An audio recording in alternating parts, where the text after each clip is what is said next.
একটা বিষয় বলছি, আমি বিষয়টা কোনো নাম বলবো না, আপনাদের দেখাচ্ছি। আমি কোনো নাম বলবো না। কোনো একটি রাজনৈতিক দল তাদের অভ্যন্তরীণ শীর্ষ বৈঠকে প্রত্যেকটি সিট ধরে ধরে তারা তাদের মূল্যায়ন করেছেন এবং তারা কোনটা তারা ফোকাস করবেন, কোনটা জেতার মতো নয়। আমার ধারণা এটা যদি কেউ দেখেন তাহলে কার হাতের লেখা সেটাও তিনি এবং তারা বুঝতে পারবেন।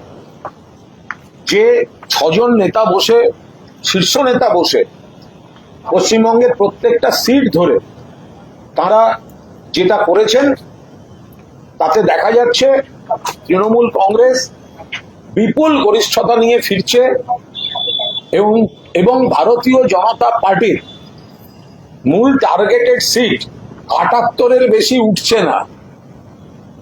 এটা কারা করেছেন, কোন দলের, আমি কোনো মন্তব্য করছি না। কেউ বলবেন না,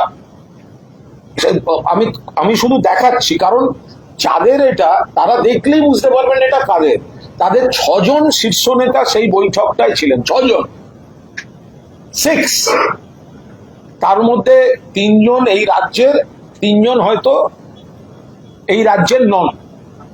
তো তারা প্রত্যেকটা সিট ধরে তাদের সর্বশেষ পরিস্থিতি তারা ব্যাখ্যা করেছেন এবং তাদের মূল্যায়ন তারা তৈরি করেছেন এবং এই মূল্যায়নে যা শেষ পর্যন্ত উঠে আসছে এবং তারপর তারা কিছু কাটাছেড়াও করেছেন, তারা সেই জায়গাটায় কিছু কাটাছেড়াও করেছেন এবং কার হাতের লেখা সেগুলো তারা এবার দেখতে পাচ্ছেন, মানে তারা চিনতে পারবেন। তো তাতে দেখা যাচ্ছে ওরা সব মিলিয়ে একটি সংখ্যা আসছে ৭৮, 78।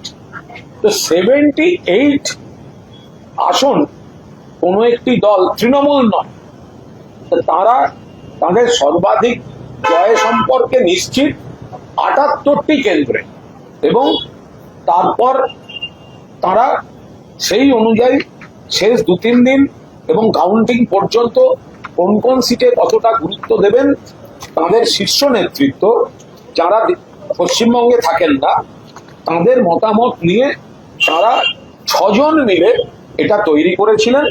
তো যাদের জিনিস তারা, তাদের হাতের লেখা তারাই চিনতে পারবেন।